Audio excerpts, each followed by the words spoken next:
बिस्मिल्लाहिर्रहमानिर्रहीम। Dear students, मैं उम्मीद करता हूं कि आप सब खैरियत से होंगे।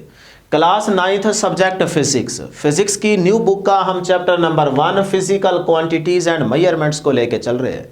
आज का हमारा लेक्चर नंबर 8 और topic number 1.6 maths measuring instruments. याद रहे, काफ़ी सारे हमारे पास इंस्ट्रूमेंट्स हैं जिससे आप किसी ऑब्जेक्ट का मैथ्स मेजर कर सकते हैं। हम रोज़मर्रा ज़िंदगी में देख रहे हैं, लेकिन आपकी बुक में जो टॉपिक है वो है फिजिकल बैलेंस। तो फिजिकल बैलेंस को यूज़ करते हुए आप किस तरह से एक ऑब्जेक्ट का मैथ्स मेजर करते हैं, वो सारा तरीका आपको यहाँ पे बताने जा रहे हैं, समझाने जा रहे हैं। तो ये हमारे पास फिजिकल बैलेंस की ही डायग्राम है। याद रहे, फिजिकल बैलेंस आपको हर जगह नज़र नहीं आएगा, दुकानों पे, घरों पे, इधर उधर, बल्कि ये सिर्फ और सिर्फ आपको लेबॉर्ट्री में मिलेगा। अब इसको किस तरह से यूज़ करते हुए एक ऑब्जेक्ट का मैथ्स मेजर करते हैं, वो सारा तरीका आपको यहाँ पे बताएंगे। बहुत ही आसान है। डियर स्टूडेंट्स, इस टॉपिक का जो फर्स्ट पैराग्राफ है आपकी बुक में, उसमें कुछ इंफॉर्मेशन बेस्ड बातें की जा रही हैं, वो पहले आपको यहाँ पे बता देते हैं ताकि अगर कोई एमसीक्यू या शॉर्ट आए तो वो फिर आपको आता हो। तो जल्दी से वीडियो को लाइक कर लें, चैनल को जरूर सब्सक्राइब कर लें। स्टार्ट करते हैं। फिजिकल बैलेंस कहता है there are many kinds of balances used for measuring mass of an object. कहता है काफ़ी सारे बैलेंसेस की हमारे पास काइंड्स हैं जिनको यूज़ करके आप किसी ऑब्जेक्ट का मैथ्स मेजर कर सकते हैं, लेकिन हम सिर्फ और सिर्फ पढ़ेंगे फिजिकल बैलेंस के बारे में। अब बहुत से बच्चे हैं जो मैथ्स को वेट कह रहे होते हैं, वेट को मैथ्स समझ रहे होते हैं। डियर स्टूडेंट्स, मैथ्स और वेट में बहुत सारा फ़र्क है। फिजिक्स की रूल से ये दोनों सेम चीज़ें नहीं है, बल्कि डिफरेंट। मैथ्स क्या है? सिंपल आप याद रखें, क्वांटिटी ऑफ मैटर, कि maths is the measure of the quantity of matter in a body, यही आपकी बुक कह रही है। वेट क्या है? डियर स्टूडेंट्स, अर्थ का जो ग्रेविटेशनल फील्ड है, ये जिस फोर्स से बॉडी को अपनी तरफ अट्रैक्ट कर रहा होता है ना, जितनी फोर्स है उतना ही उस बॉडी का वेट होता है। ये सिंपल वेट की डेफिनेशन है। तो मैं यहाँ पे लिख देता हूँ ताकि अगर कोई शॉर्ट आए तो वो फिर आप उसका आंसर दे सके। तो पहले करते हैं जी मैथ्स है जी, मैथ्स इज द मेजर। आपकी बुक में भी ये है, आप चाहे तो बुक में मार्क कर लीजिए, मैथ्स इज द मेजर। साथ साथ नोट करते जाएं, लिखते जाएं। Maths is the measure of quantity of matter in a body। लो जी, weight, तो weight is the force by which the weight is the force by which the body is attracted towards the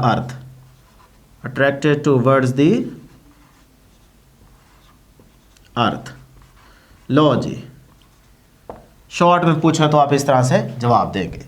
अब note बड़ा important है कि ये जो physical balance हम पढ़ने जा रहे हैं, ये किस उसूल पे वर्क करता है, इसका प्रिंसिपल क्या है। ये शॉर्ट में भी पूछ सकता है और एमसीक्यू में भी। तो याद रख लें dear students, it is based on the principle of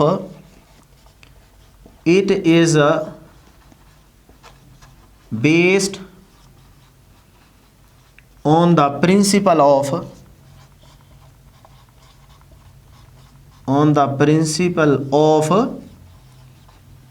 liver. अब लीवर यानी कि लीवर के प्रिंसिपल पे ये काम करता है। अब लीवर क्या बला है, ये आप सारे जानते होंगे डियर स्टूडेंट्स। जिस तरह से सीसा वाला झूला, ये तो सबको पता है ना। तो उसके बिल्कुल सेंटर पे आप देखते हैं क्या लगा होता है, फुलक्रम। उसके ऊपर फटा और उस पर दो बच्चे बैठ के ऐसे एंजॉय कर रहे होते हैं, है ना। आसान भाषा में मैं वर्ड यूज कर रहा हूँ ताकि हर एक को आइडिया हो जाए कि भाई मैं क्या बात कर रहा हूँ। तो उस पॉइंट के ऊपर आके हमने क्या करना होता है, बैलेंस करना होता है। तो ये भी उसी तरह का है कि इसके दोनों पलड़े हमने क्या करने, एक पॉइंट के ऊपर आके बराबर करने, बैलेंस करना है। तो ये आपने याद रखना है कि it is based on the principle of lever. उससे आगे प्रोसेस ऑफ मेजरमेंट्स है, यानी कि फिजिकल बैलेंस को यूज करते हुए किसी ऑब्जेक्ट का जो हमने मैथ्स मेजर करना है उसका तरीकाकार बताया जा रहा है। तो आपके टॉपिक की लास्ट लाइन में इस तरह से पॉइंट्स बनाए गए हैं कि इसमें तरीकाकार बता रहा है कि किस तरह से आपने फिजिकल बैलेंस को यूज करते हुए एक ऑब्जेक्ट का मास मेजर करना है। तो मैं डायग्राम पहले बता देता हूं, फिर इन पॉइंट्स को रीड करके भी आपको समझा दूंगा। तो सबसे पहले डायग्राम, यहां पे हमारे पास एक हॉरिजॉन्टल रॉड, यहां पे लेवलिंग स्क्रूज लगे हुए हैं, जिसकी मदद से आप इसको बिल्कुल स्ट्रेट कर सकते हैं, हॉरिजॉन्टल लाइन में सेट कर सकते हैं। यानी कि अगर इसका एक एंड ऊपर है नीचे, तो आप इन स्क्रू की मदद से इसको सेट कर देंगे। उससे ऊपर देखें स्टूडेंट्स, यहाँ पे हमारे पास एक नॉब है, यहाँ पे हमारे पास एक स्केल लगा हुआ है, और ये हमारे पास एक पॉइंटर है, ये मेन पार्ट है, ठीक है, अहम चीज है। तो ये हमारे पास एक पॉइंटर आ गया रेड कलर में। यहाँ पे आपको एक प्लम लाइन दिखाई दे रही है, ये भी बताता हूँ क्या है। यहाँ पे हमारे पास एक बीम है, और इस बीम को अगर आपने बिल्कुल हॉरिजॉन्टल लाइन में सेट करना हो, तो इधर जो स्क्रू लगे हुए हैं, ये आपके पास बीम लेवलिंग स्क्रूज कहलाते हैं। तो इनकी मदद से आप इसको सेट भी कर सकते हैं। और यहाँ पे दो आपको पलड़े नजर आ रहे हैं, यानी कि राइट पैन और लेफ्ट पैन। ये है टोटल डायग्राम। अब आपने जब किसी ऑब्जेक्ट का मास मेजर करना है, सही है, तब आपने पहले इसको सेट कर लेना है, बैलेंस वाली कंडीशन पे लेके आना है। मतलब ये जो पॉइंटर है, इसको आपने इस स्केल के ऊपर जो जीरो वाला पॉइंट होगा वहां पे लेके आना है।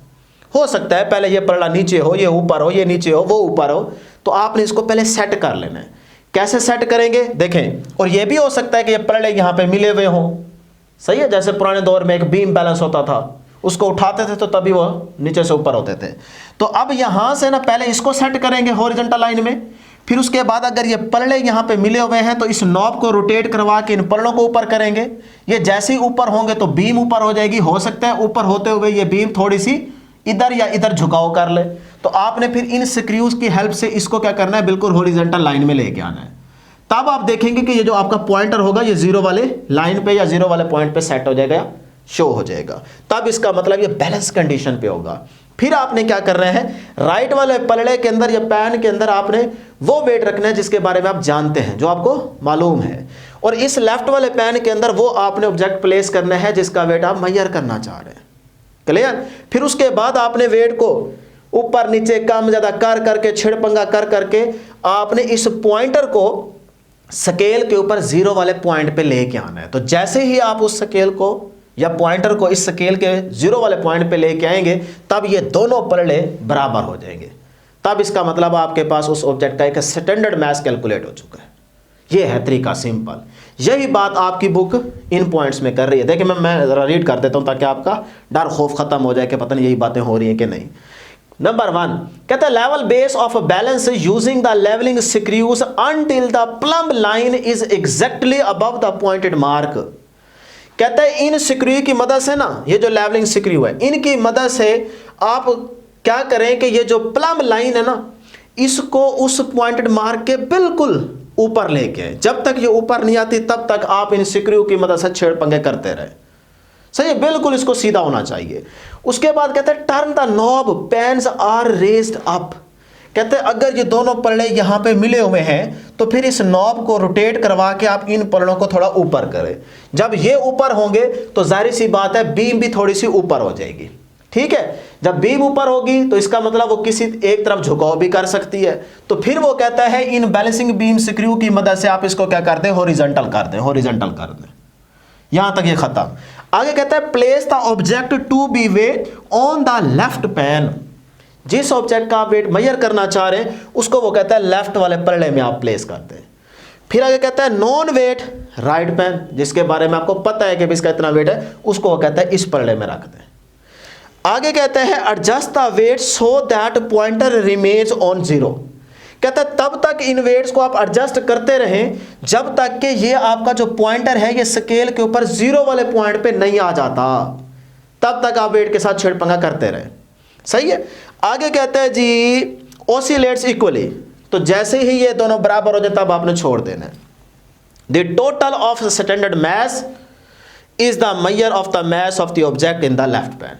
इसका मतलब वो जो हमने इसके यहाँ पे ऑब्जेक्ट प्लेस किया था जिसका मास हम मेजर करना चाह रहे थे, जब ये दोनों पलड़े बराबर होंगे, पॉइंटर जीरो वाले पॉइंट पे शो हो रहा होगा, तब हम इसका एक स्टैंडर्ड मास कैलकुलेट कर चुके होंगे, क्योंकि इस साइड पे तो हमें पता होगा ना कितना वेट रखा है।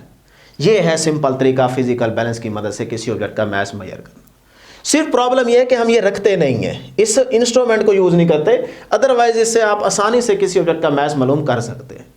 ठीक है जी। अब तो एडवांस दौर आ गया ना, आपके पास इलेक्ट्रॉनिक बैलेंस है, फटाफट जिस चीज़ का मैथ्स मालूम करना हो बहुत अच्छे तरीके से सही वो आप कर सकते हैं, मोर एक्यूरेट। ठीक है, लो जी टॉपिक एंड हो चुका है। लास्ट में फॉर योर इंफॉर्मेशन ये एमसीक्यूज लाजमी तैयार कर लीजिएगा। क्या कहता है, कहता है beam balance, physical balance, electronic balance, इन तीनों में से वो आपसे एमसीक्यू में शॉर्ट में पूछ सकता है कि कौन सा बैलेंस जो है वो एक्यूरेट मेजरमेंट करता है, तो आप आंसर देंगे इलेक्ट्रॉनिक बैलेंस। कैसे पता चलेगा, इसका लीस्ट काउंट देखते हैं। तो सबसे पहले कुछ हमारे पास क्वींस होंगी जिनका आप मैथ्स मालूम करते हैं बीम बैलेंस से। बीम बैलेंस जानते हैं ना, वो जो पुराने दौर में तराजू होता था जिसके दोनों पलड़े बराबर ऐसे उठाते थे, इधर आप एक वेट रखते थे, दूसरी चीज आप मालूम कर लेते थे ऑब्जेक्ट का मैथ्स, सही है। तो वो आपके पास बीम बैलेंस था। अब तो खत्म हो गया, कहीं कहीं पुराने वक्तों में था, किसी के पास पड़ा हो तो अलग बात है। तो क्वींस ऑफ मैथ्स सपोज करते हैं उससे हमने मेजर किया, वो आया 4.2 ग्राम, 4.2 ग्राम। अब 4.2 ग्राम से मैं पता चल गया कि बीम बैलेंस का लीस्ट काउंट कितना है। तो पॉइंट के बाद कितने डिजिट आ रहे हैं, 1, इसका मतलब इसका लीस्ट काउंट होगा 0.1 ग्राम, ये याद रख लें, या इसको आप लिख सकते हैं 100 मिलीग्राम। क्लियर। उसके बाद आ जाते हैं उसी जितने क्वींस को आपने पहले मेजर किया है बीम बैलेंस से, अब उन्हीं को फिजिकल बैलेंस से मेजर करते हैं। जब फिजिकल बैलेंस से मेजर किया तो आया आंसर 4.24 ग्राम। ये थोड़ा अच्छा आंसर आ रहा है, देखें ना, पॉइंट के बाद 2 डिजिट बता रहा है फिजिकल बैलेंस, तो पॉइंट के बाद 2 डिजिट है, इसका मतलब इसका लीस्ट काउंट कितना होगा, ये होगा 0.01 ग्राम, जिसको आप कह सकते हैं 10 मिलीग्राम। सही है, देखें इस तरह से आपको लीस्ट काउंट पता चलता जाएगा। जब आपने उन्हीं क्वींस को आपने इलेक्ट्रॉनिक बैलेंस से मेजर किया, ये और अच्छी डिवाइस है, तो इससे आपने देखा कि 4.246 ग्राम, पॉइंट के बाद 3 डिजिट तक ये आपको वैल्यू बता रहा है, रीडिंग बता रहा है, इसका मतलब ये सबसे अच्छा है। तो लीस्ट काउंट में आप लिखेंगे 0.001 ग्राम, या आप इसको सिंपल कह सकते हैं 1 मिलीग्राम। लो जी, इस तरह से डेसिमल्स आप लीस्ट काउंट इनके निकाल सकते हैं। ठीक, अब देखें सबसे अच्छा कौन हुआ, 0.001 ग्राम, इसका लीस्ट काउंट है। तो इसका मतलब इन तीनों में से मोर एक्यूरेट जो वैल्यू मेजर कर सकता है वो आपके पास क्या है, इलेक्ट्रॉनिक बैलेंस। ये खासकर सुनार जो बैठे होते हैं ना वो यूज़ करते हैं, क्योंकि उन्होंने सोना देना है या लेना है, तो वहाँ हल्का फुल्का भी चेंज आ गया तो उनका तो नुकसान हो जाएगा या फ़ायदा हो जाएगा, तो उस चीज़ से बचने के लिए वो यही यूज़ करते हैं।